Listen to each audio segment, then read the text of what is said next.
Bonjour à tous, c'est l'équipe rugby, le podcast qui parle rugby avec la rédaction de l'équipe. Vous l'aurez compris, je ne suis pas Christelle Bonnet, Maxime Rollin pour vous servir. Pour les habitués du podcast, votre animatrice préférée a pris quelques jours de repos pour évacuer l'élimination de Clermont, son équipe de cœur, en quart de finale de la Coupe d'Europe. On y reviendra en fin d'émission. On abordera également le cas François Trinduc, stigmatisé suite à l'élimination de Toulon par le Munster. Et on parlera aussi de l'arbitrage pour savoir si les clubs français en font trop. Pour évoquer tous ces sujets, je suis entouré de 3 journalistes de la rubrique rugby. Arnaud Requena, spécialiste du RCT et grand défenseur de François Trinduc. Bonjour Arnaud. Bonjour. Le très technique Alex Bardot, dont le mentor n'est autre que notre consultant vedette Fabien Galtier, qu'il appelle aussi papa. Bonjour Alex. Bonjour. Et enfin, le talentueux Frédéric Bernès, qui est l'unique journaliste à avoir qualifié son équipe, le Racing 92, pour les demi-finales de la Coupe d'Europe. Salut Fred. Salut Max. Alors c'est parti, flexion, lié, jeu. On met tout de suite les pieds dans le plat avec le cas François Trinduc, l'ouvreur du RCT et de l'équipe de France, a raté une pénale touche qui a amené l'essai du Munster, synonyme de défaite pour Toulon. Alors, coupable ou pas, Arnaud? Coupable, oui, mais pas seul. Il est au moins à égalité avec le formidable Tuisova, qui lui, je sais pas ce qu'il a fait, Tuisova. Il a dû se dire le ballon, je sais pas, il reviendra pas jamais. Bon, je me balade, je me promène. Sinon, Trinduc, ouais, François Trinduc, il est coupable, ça fait... c'est pas un 10, voilà. Ce qu'on dit dans les couloirs depuis très longtemps, ce que disent ses entraîneurs, hélas, c'est pas un 10. Il y avait le feu Mike Ford l'année dernière, qui le premier voulait le mettre au centre. Philippe Saint-André, qui après avoir occupé la tête de l'équipe de France 4 ans, a dit « J'aurais dû l'essayer au centre, mais c'est trop tard ». En même temps, il n'a pas mis beaucoup en 10 pour le coup. Donc ça fait... il a fait une cagade, François Trinduc, mais comme il en fait Alex Bardot, vous en parlera mieux que moi, il maîtrise parfaitement bien son sujet jusqu'à ce qu'il rate. Voilà. C'est dommage. C'est comme un gardien de but qui ferait 9 arrêts et qui prendrait une saucisse entre les mains à chaque match, quoi. Ce qui est marrant, c'est qu'à Cardiff, il lui arrive un peu le même genre de mésaventure, rater des actions importantes qui font basculer le match. Et Arnaud disait en tribune, en direct, en regardant le match, disait il est coupable, mais finalement c'est pas le seul coupable parce que c'est François Trinduc, c'est le résumé de la formation française et de la manière victime d'un système et de la manière dont on conçoit un 10 en France, c'est-à-dire plus comme un attaquant virtuose que comme un mec capable d'utiliser plein d'armes stratégiques, etc. Moi, ce que je trouve bizarre avec François Trinduc en ce moment, c'est que aussi bien à Cardiff que là au Munster, il montre et il fait des choses d'un vrai numéro 10. Et ça faisait 10 ans peut-être qu'on l'attendait. C'est-à-dire qu'il sait prendre du recul, il sait ne pas trop attaquer la ligne, il sait gérer certains ballons, il a de bons jeux au pied, il défend bien, il est calme, il s'affole pas, il utilise ses coéquipiers. Mais il y a un moment, il y a une réussite, un échec, 2 échecs, 3 échecs. À Cardiff, c'était une pénalité ratée, une pénale touche ratée, un en avant complètement débile. Et puis là, au Munster, c'est une pénale touche ratée, puis une touche sur l'essai de Conway, c'est une touche ratée. Et en fait, ça gâche tout. Et le problème, c'est que c'est tellement... c'est des petits détails, mais qui sont décisifs dans le match. Et il devrait être capable de maîtriser ces détails à son âge, à 30... Est-ce que je peux poser une question naïve ? Vas-y, tu le fais bien, le Alors, naïf. est-ce qu'il faut être absolument ouvreur de formation pour savoir trouver une touche ? Non, mais... Parce que je vois pas le fait d'être ouvreur ou premier centre et tout ça. Un premier centre, ça va savoir jouer aussi au pied, je pense. Il peut trouver une touche. C'est pas un problème d'être numéro 10, de formation. Ça, c'est un problème de justesse technique, par contre, de lucidité, tout ça. C'est pas un problème de poste, de je sais pas quoi. Mais je pense que à ce moment-là du match, tu donnes le ballon à un mec à Dan Carter. Le ballon, il se pose même pas la question de je vais trouver une touche. Je pense que tu le donnes à Henri Chavancy ou il le tape, il tape en touche. Donc c'est pas un problème de 10. Moi, je pense que c'est un problème de mental à ce moment-là. C'est qu'il y a un problème dans la tête qui se passe. C'est un problème de conscience en fait. C'est-à-dire il a pas conscience à ce moment-là que l'enjeu de ce ballon-là qu'il a entre les mains. Après, c'est un ballon pour refaire l'action, mais c'est un ballon que le Munster a dans les 22 de Toulon. Toulon est en train de mener. il récupère le ballon avec une grosse défense, et en fait, ce ballon-là, il faut, le calmer, ça, c'est pas son rôle, mais il faut le calmer, le 9 doit prendre davantage son temps, et 2, tu as le ballon, tu dois pas trouver la touche la plus longue possible, tu dois sortir le ballon dans les tribunes. Et le problème, c'est que lui se dit, je sais pas ce qu'il se dit dans sa tête, mais le problème, c'est qu'il ne pense pas, je dois sortir ce ballon à tout prix. On a l'impression qu'il veut trouver la touche la plus longue possible. Donc, il se met dans une situation fragile.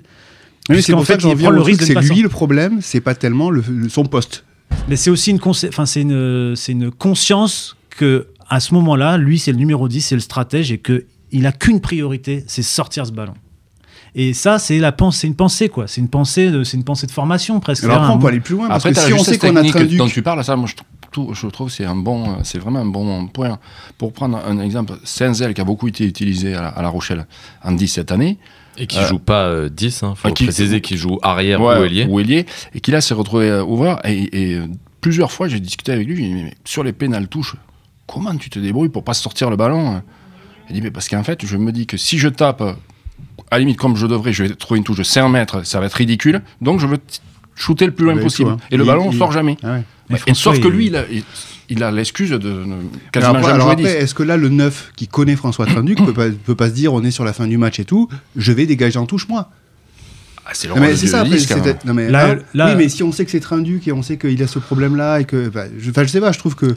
Là, sur ce coup-là, le numéro 9, c'est quand même un rock au centre du terrain, donc c'est le 9, il peut pas le prendre, le ballon, c'est pas à lui de taper parce qu'il est pas en position, il faut davantage décaler le ballon pour le sortir. Après, je pense qu'il est... Après, il le surprend. Quand même, les mecs, ils doivent se dire, François Trenduc est capable de faire ça, en fait. Il est capable de prendre ce ballon et de bien le sortir, et en plus, il a progressé dans son jeu au pied, il est quand même plus précis. Là, c'est une question de vouloir en faire peut-être un petit peu trop, finalement. On a l'impression, parce que quand il tape dans son ballon, on voit bien qu'il veut le sortir, le ballon. Et d'ailleurs, il tape, et en fait, il commence à marcher en se disant ça va sortir. Et c'est quand il se rend compte que ça sort pas qu'il commence à monter. Alors après, ça devient gaguesque comme émission. Parce que sa montée défensive derrière, elle est pas non plus... Elle est pas bonne, mais parce que Tuisova monte n'importe comment, du coup ça déséquilibre tout le monde. Le médecin qui lève la main pour dire, le médecin de Toulon qui lève la main pour dire il y a touche, du coup ça crée une confusion, y compris sur le terrain. Tout est gaguesque. Les 2 essais de toute façon du Munster samedi sont gaguesques et privent Toulon d'un exploit. Mais du coup, c'est peut-être un petit peu réducteur ou un petit peu trop fort de dire que cette défaite est à mettre sur le compte uniquement de François Trenduc. On est d'accord avec ça. Je pense que c'est sûr. C'est trop fort de mettre cette défaite sur le compte de François Trenduc. Mais il y participe, il a sa part, quoi. Parce que ce ballon, s'il sort, le sort du match est différent. Ça ne veut pas dire que Toulon le gagne, mais c'est pas la même action. Après, il ne faut pas oublier qu'aussi que François Trenduc fait la différence sur l'essai de Chris Ashton, que c'est lui qui franchit, qui donne la hauteur pour Bastaro. Il apporte des choses. Je pense aussi, il ne faut pas oublier non plus ce que fait Conway. Parce que ce que fait Conway, la réception, là pour le coup, la lucidité qu'il a pour faire la réception au-dessus de la tête, et après tout de suite, ce qu'il fait, c'est sans mettre le pied en touche. Je sais pas s'il y a beaucoup d'ailiers qui auraient fait ça. Mais après, ça pose aussi, au-delà de ce match-là, ça pose la question de François Trenduc, c'est aujourd'hui le voir de l'équipe de France. Est-ce qu'il a un avenir en équipe de France? Est-ce que ces limites qu'il a montrées à la fois contre le Munster et contre le Pays de Galles vont faire que Jacques Brunel et Jean-Baptiste Elissalde vont faire une croix sur ce joueur-là, comme ils en avaient l'intention au début du tournoi? C'est vrai que c'était pas le choix numéro 1. Normalement, il aurait presque même pas dû faire le tournoi Destination. Non, mais il est très inconstant, François Trenduc, surtout. Ça fait, je me suis plongé un peu dans les archives, pas longtemps, il y a 1 an là. Il avait été minable en quart de finale Coupe d'Europe à Clermont l'année dernière, le 2 avril. Le pauvre, il avait été minable. Et la semaine suivante, il avait été bon contre Toulouse au stade Vélodrome, et il m'avait dit à la sortie, j'ai mis 3 jours à m'en remettre. J'ai pas eu besoin de lire le journal pour savoir que j'étais nul. J'ai mis 3 jours pour m'en remettre. Là-dessus, il avait fait un bon barrage. Puis il s'était blessé, donc après il a perdu sa place. Il s'est retrouvé en équipe de France où il a fait des très mauvais matchs en Afrique du Sud. En début de saison à Toulon, il n'est pas titulaire. On se dit, il sort du circuit, il revient parce qu'il a quand même un mental très solide. C'est pour ça que je pense, Fred, que quand tu rates la touche, c'est pas tellement de se mettre... il s'est pas rangé le cerveau, mais à un moment, il n'a pas la panoplie complète, quoi. et il lui manque la cape ou le truc, je sais pas, et le jeu au pied, il l'aura jamais, même s'il a progressé, il n'aura jamais. Mais je vais quand même vous poser une question. Faut se rappeler que François Trinduc, à la base, est annoncé titulaire, si je me trompe pas, et que ça change la veille du match ou le jour du match. Est-ce que vous pensez que ça a pu avoir un rôle aussi ou un impact sur son entrée en jeu? Ce serait dramatique. Alors là, si c'est oui la réponse, alors là... Après, perso, j'y étais pas. Ça fait peut-être 4 jours qu'il sait qu'il joue pas, quoi. Ça, je sais. Peut-être que Bello sait depuis le lundi ou le mardi. Je crois qu'en fait... c'était l'intox pour dehors, quoi. Je crois qu'il y a eu une erreur, en fait, dans la communication de l'équipe. Ah, c'est une erreur dans la communication. Donc il savait qu'il jouerait pas. D'accord, il savait qu'il jouait pas et c'est pas un changement technique de Voilà. dernière minute. Je crois que tout le monde, enfin, Belot était les titulaires de la semaine et voilà, François Trinduc, il a eu du mal apparemment quand il est revenu à Toulon après le match à Cardiff. Il a été touché psychologiquement et il n'était pas question que ce soit lui le titulaire pour ce match-là. En plus, Belot avait fait un bon match la semaine d'avant contre Clermont. Il fait plutôt un bon match lui aussi au Munster samedi. C'était pas prévu comme ça. Donc finalement, Trinduc, ce sera le débat permanent. Ben ouais, tant qu'il jouera et tant qu'il aura pas, il fera pas 5, 6, 10 bons matchs d'affilée sans la moindre scorie, ce sera un débat permanent tout le temps. Ce qui est assez marrant, c'est que ce que souligne il arrive à se relever. C'est qu'il arrive à se relever quand même tout le temps, quoi. Il a du mental. Mais ça veut touché, dire quoi hein. Est-ce qu'il va être capable, par exemple, d'emmener Toulon sur la fin de saison et d'amener un titre à Toulon? Ça, on peut y croire. Vous y croyez? Moi, je crois pas qu'il jouera ce soir. Ouais, moi je pense pas. Non plus, Le problème, c'est ça. Ouais. Le problème, c'est que là, c'est pas le premier choix au RCT. Et le match de dimanche, de samedi, ne va sans doute pas encourager le staff du RCT à conforter Galtier dans ce choix de Belot numéro 1. Bah, j'imagine. Surtout quand on sait qu'un joueur est capable de se craquer sur un moment important, pour un entraîneur, un staff, c'est compliqué de le... Même peut-être que cette mésaventure-là peut même le faire sortir de la rotation ou le priver de quelques minutes. Là, il est rentré, il a joué 20-25 minutes, je ne sais plus combien de temps précisément, mais peut-être qu'aujourd'hui, Fabien Galtier se dit j'aurais pas dû le faire rentrer. À voir, parce qu'il n'y a pas grand-chose à faire. Buzinski, il est sorti du jeu, il reste pas non plus... Ouais, et puis il va falloir quand même gérer un petit peu ces derniers matchs de championnat. Même si Toulon va plus jouer la Coupe d'Europe, aura 2 week-ends quand même pour se régénérer. Voilà, on peut penser que quand même Trinduc aura peut-être quand même quelque chose à montrer d'ici la fin de saison. A priori, c'est difficile de l'imaginer complètement sortir, mais peut-être que sur les matchs de phase finale, si Toulon se qualifie, son temps de jeu sera réduit parce que comme l'année dernière, le souvenir de cette mésaventure-là va faire que à 10 minutes de la fin, sur un match serré, peut-être que le staff du RCT va se dire gardons Belot parce que François, aujourd'hui, on n'a pas de garantie. Alors on va clore le débat François Trinduc et ce match donc Toulon-Munster a aussi été marqué par plusieurs petites erreurs ou pas d'arbitrage. En tout cas, sur ce week-end européen, l'arbitrage a beaucoup fait parler et aussi sur le match Clermont-Racing. On a vu le président de Toulon, Mourad Boudjal, qui s'est attaqué via des tweets à Nigel Owen, l'arbitre de la rencontre. Il y a également Franck Azema, le coach de Clermont, qui a parlé de choses choquantes suite à l'arbitrage de Wayne Barnes et de la défaite de son équipe. On a beaucoup parlé de la passe de Carter. Alors, en avant ou pas, ça a fait couler beaucoup d'encre. Alors, la question est simple. Est-ce que les clubs français en font trop avec l'arbitrage? Alex? Moi, ce qui m'ennuie, c'est que quand ils sont en top 14, ils se plaignent des arbitres français. Et encore, ils en disent 2 fois plus en off que ce qu'ils disent en on sur les arbitres français. Ce qui est une manière aussi de dire, ils sont très contents quand ils vont en Coupe d'Europe en disant ça, on va être mieux arbitré, ça va être mieux, etc. On arrive sur les quarts de finale de Coupe d'Europe et un des arguments sur lesquels ils s'appuient pour justifier leur défaite, c'est l'arbitrage, la vidéo, il a mal vu ceci, il a mal vu cela. Je trouve qu'il n'y a pas de cohérence, d'autant plus que si on prend le cas par exemple de Toulon ou de Clermont ce week-end, Il y a aussi des actions décisives sur lesquelles on peut débattre. L'essai de Chris Ashton, est-ce qu'il n'y a pas en avant entre Trinduc et Bastaro, peut-être même entre Bastaro et Ashton sur la passe suivante. Clairement, c'est pas l'essai de Betham. Voilà. Donc en fait, il y a une manière de se jeter, de se ruer sur l'arbitrage qui est un peu systématique et qui surtout manque de recul. C'est-à-dire qu'à aucun moment il y a un entraîneur qui dit bon, et nous aussi on a bénéficié de certaines erreurs possibles, parce qu'en plus il reste à savoir si ce sont des erreurs. Voilà, je trouve que c'est dommage ce comportement. Mais c'est une réaction finalement aussi à chaud, souvent. Peut-être oui, qu'avec le recul, ils ont une autre vision, parce que par exemple... Hier, Franck Azema était sur France Bleu Auvergne. Il continuait à dire qu'il y avait eu des erreurs, qu'il avait revu les actions, et que pour lui, par exemple, sur Bernard Leroux, qui enfonce la tête de Morgan Parra, c'était carton rouge. Là, je pense qu'il a tort sur le carton rouge, mais je pense qu'il a raison sur... C'est une simple pénalité, ça doit être carton jaune. C'est évident. Enfin, voilà, c'est à 30 cm de l'arbitre de touche.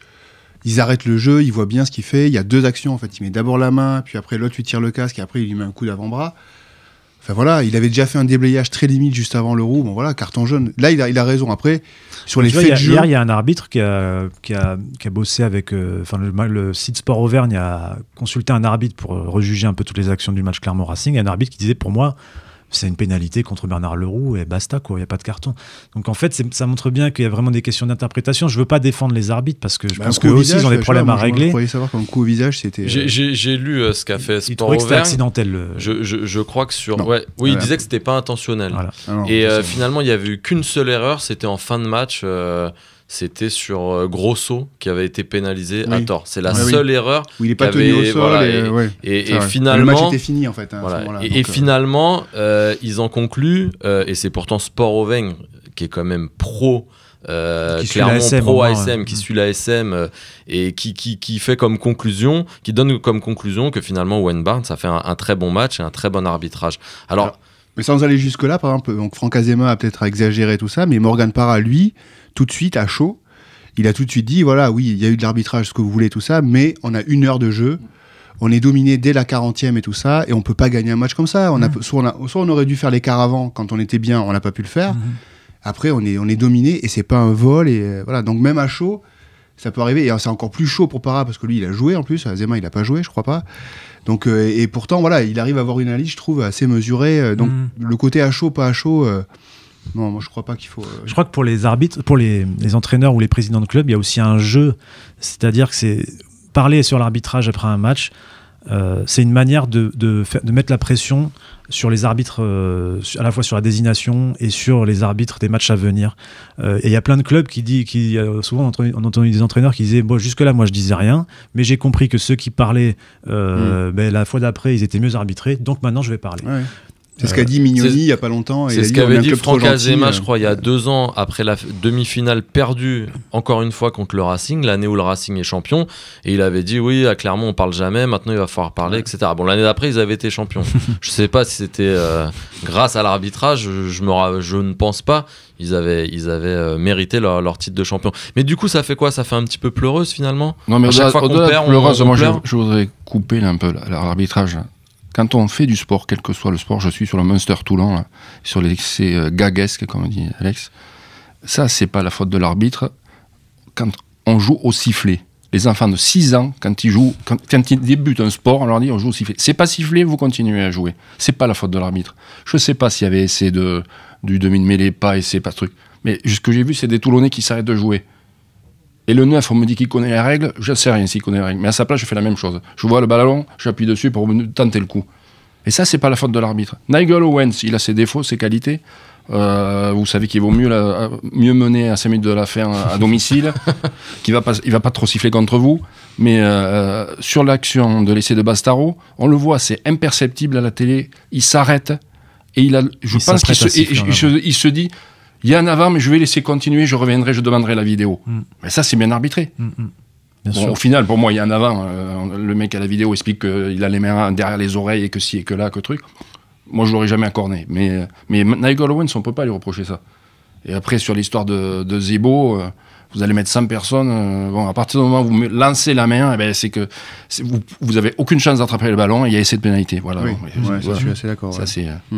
Après, je rebondis sur ce que tu disais au début sur le fait que les joueurs du RCT se soient arrêtés. Alors, est-ce qu'on peut aussi poser la question, est-ce que les joueurs connaissent vraiment les règles? On se l'était posé aussi avec l'équipe de France sur ce fameux renvoi face au Pays de Galles où, de mémoire, c'est Doumerou et Camara qui s'arrêtent parce que le renvoi ne fait pas 10 mètres. Et au final, on prend un essai gag avec un rebond qui trompe le pauvre François Trinduc. Voilà, on se pose la question, est-ce que les joueurs connaissent les règles? Et là, à votre avis, quelle est la réponse? Non, mais là, c'est même pas connaître pas les règles. Si le ballon, tu lâches le ballon, tu le récupères. Et puis, il y aura mêlée. Au pire, t'as fait un avant. Voilà. Enfin, c'est pas une question de connaître la règle. Guirado, il a pensé, personne l'a vu, et voilà. Escorne aussi. Voilà, ça va passer. Et ça va passer, personne l'a vu. Ouais. Mais la question de la connaissance de la règle par les joueurs, c'est une vraie question. Oui, on se rend compte. Ça me fait penser à Sébastien Vahamaina après un match du tournoi où il a été pénalisé 3 fois. Après le match, il était. C'était après l'Irlande, je crois. Après l'Irlande, il me semble. Après le match, pour lui, c'était même pas lui qui avait fait les fautes. Alors, je dis pas qu'il connaît pas la règle, mais je dis que dans le feu de l'action, ils ont du mal parfois à juger. Lui, peut-être en tout cas, a eu du mal à juger quand intervenir, quand ne pas intervenir. Mais tout ça est très très dur. L'autre jour, il y a eu un truc sur le Rugbynister. Le site Le Rugbynister qui revenait sur Espagne-Belgique, le fameux match éliminatoire pour la Coupe du Monde. Et ils ont repris une dizaine d'actions du match sans... Un match qui a fait couler beaucoup d'angles, parce qu'il y avait pas mal d'erreurs d'arbitrage. C'était un match supposé, un match arbitré par un Roumain, alors que la Roumanie était au coude à coude avec l'Espagne pour la qualification. Et au final... l'Espagne avait perdu en Belgique et donc pour l'instant ne participera pas à la Coupe du Monde. Et donc il passait une dizaine d'actions à la vidéo en disant faites votre arbitrage vous sur ces situations-là. Déjà, on se rend compte que arbitrer des situations comme ça, alors nous on n'est pas arbitre, mais arbitrer c'est très compliqué, ça part en tous les sens, ça rentre dans les côtés, c'est très dur. Mais deuxièmement, ils avaient interrogé 10 arbitres. Et il leur avait demandé quelle est votre décision vous, sur cette action. Et ben il y avait très peu de situations où il y avait une unanimité à 100%, on fait ça. Il y en avait qui sifflaient peu d'un côté, d'autres qui sifflaient de l'autre côté, d'autres qui sifflaient, d'autres qui disaient moi je siffle rien, je laisse jouer. En fait, c'est très... le problème, c'est que c'est le sport collectif le plus compliqué au monde, le rugby, et le règlement est compliqué. Donc il y a de l'interprétation, donc on voit pas tout, et y compris pour les joueurs. Pour les arbitres, c'est dur, pour les joueurs, c'est dur. Il faut admettre ça, en fait. Donc finalement, vous êtes en train de me dire que le débat sur l'arbitrage, c'est un petit peu comme le débat sur Trinduc. Il va exister ad vitam aeternam, non? Celui-là, je crois que c'est à peu près clair. Beaucoup plus. Et plus il y aura les présidents des entraîneurs bavards, plus il durera, ça c'est sûr. Parfait. Alors on va conclure cette émission et parler de la saison ratée de Clermont. Je pense qu'on peut parler de saison ratée avec une élimination en quart de finale de la Coupe d'Europe alors que c'était l'objectif quasi suprême cette saison. Une compétition que le club auvergnat n'a jamais gagnée. Et en top 14, même si mathématiquement c'est pas fait, ils sont quasiment éliminés de la course aux phases finales. Et sauf le miracle, comme on l'a expliqué dans notre journal aujourd'hui, mais ça prendrait trop de temps à la radio pour évoquer tous les cas possibles. Voilà, normalement, Clermont ne participera pas à la Coupe d'Europe l'an prochain. Alors, est-ce que c'était une erreur pour Clermont de tout miser sur la Coupe d'Europe ? Vu qu'ils avaient un petit peu décroché en championnat, ils ont tout misé sur cette Coupe d'Europe. Et hop, quart de finale, et par ici la sortie. Qu'est-ce que vous en pensez, Frédéric, toi qui étais au match? Oui, mais ils ont tout misé sur la Coupe d'Europe du moment où en championnat c'était quasiment fini, parce qu'ils ont joué les matchs de championnat. Quand ils sont allés à Pau et qu'ils perdent vraiment à la dernière minute, ils jouent encore la qualif. Quand ils perdent à la maison contre Oyonnax... c'est pareil, ils sont encore là, c'est parce qu'ils sont décrochés. Ouais, mais ils ont lâché quelques matchs. Je pense notamment au match la semaine d'avant face à Toulon. Ils lâchent complètement et je suis pas sûr que c'est ils sont déjà très très mal en point. Oui, mais je suis pas sûr que c'est une très bonne préparation pour la Coupe d'Europe. En fait. C'est sûr. C'est sûr. Mais après, bon, ils avaient des joueurs, ils voulaient protéger des joueurs. C'est compliqué. Moi, je crois que surtout les circonstances, comme dit Fred, les circonstances qui ont fait qu'ils ont lâché le championnat. Parce qu'il y avait beaucoup de blessés, parce qu'ils ont pris des coups derrière la tête sur certains matchs et qu'ils ont eu du mal à s'en relever. Et à un moment, ils ont compris que de toute façon, le top 14, c'était compliqué. Et inconsciemment, ils ont mis moins d'engagement et ils ont regardé davantage sur la Coupe d'Europe. Puis bon, encore une fois, je crois que il y a 2 raisons majeures à l'échec de la saison de Clermont. Il y a le fait que, et ça les joueurs et l'entraîneur le reconnaissent, qu'ils aient démarré la saison avec moins d'appétit, parce qu'ils avaient touché le Brennus l'an dernier. Ils ont eu du mal à se remobiliser. Et quand ils se sont retrouvés en position de se remobiliser, ils avaient déjà un peu de retard, mais là, ils ont pris une vague de blessures sur la gueule, j'allais dire, je le dis, qui est quand même...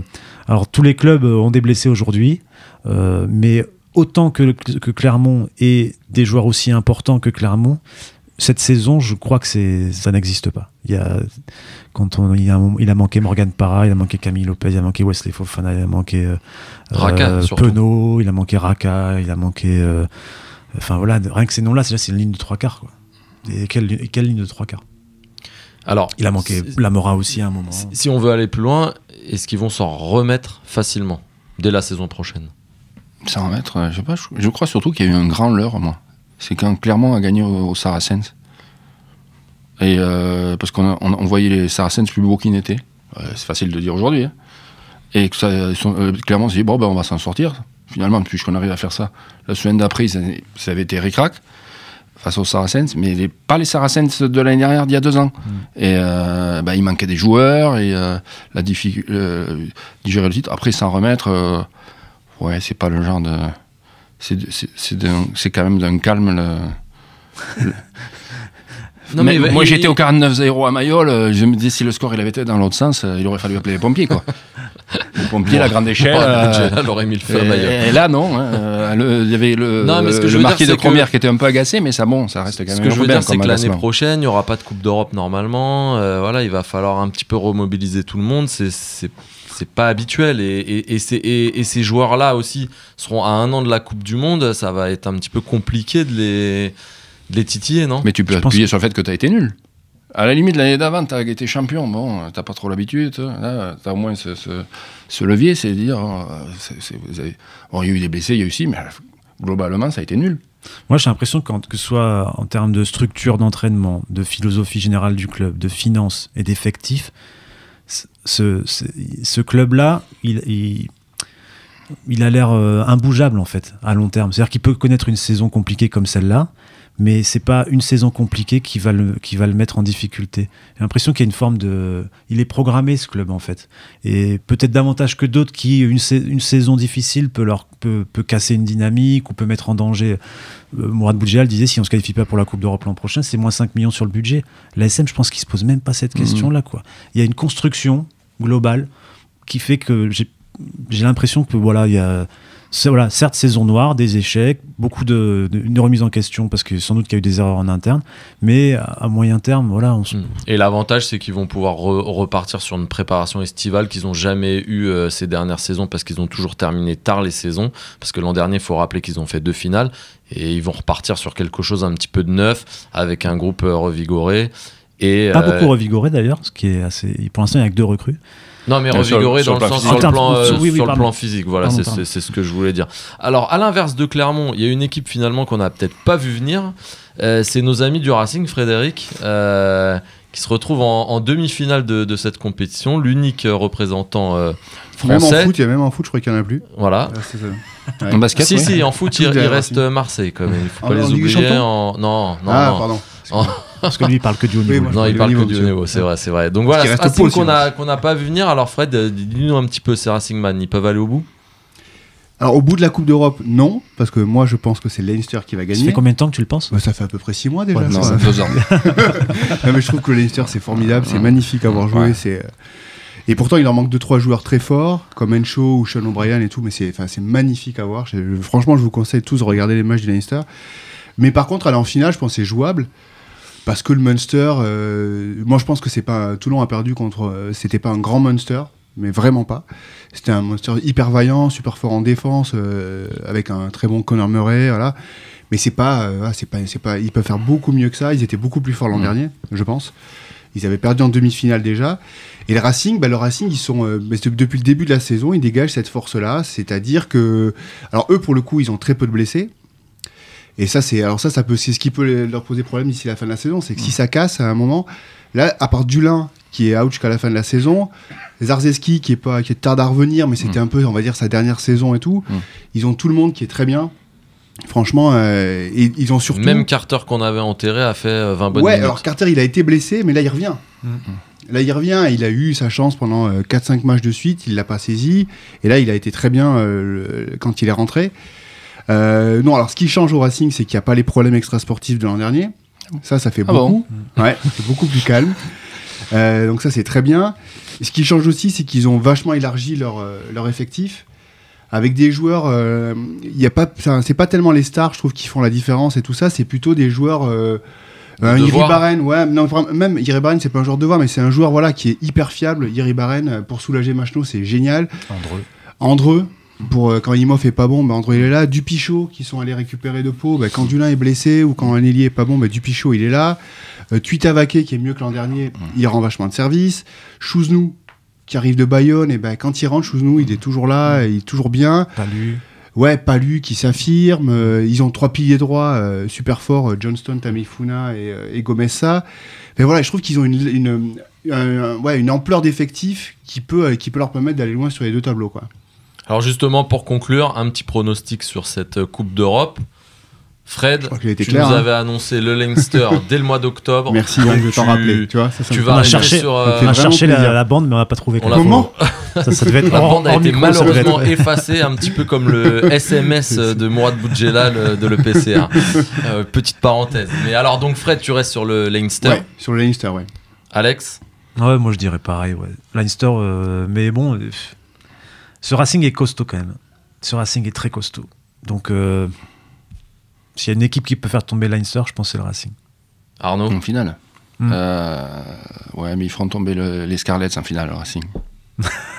Oula, la grosse cote d'Arnaud. D'accord, très bien. La grosse cote d'Arnaud. Là, vous gardez la bande. Hein. Tu pourras dire que tu l'as dit dès le mois d'avril. Ouais, dès le mois d'avril. Parfait, messieurs, c'était l'équipe rugby, le podcast, une émission de la rédaction de l'équipe. On était avec Arnaud Requena, Alex Bardot et Fred Bernès. Merci à Jules Cros à la technique. Retrouvez-nous tous les lundis sur l'équipe.fr, Apple Podcast, SoundCloud. N'hésitez pas à réagir, à nous laisser des commentaires et rendez-vous la semaine prochaine avec Christelle.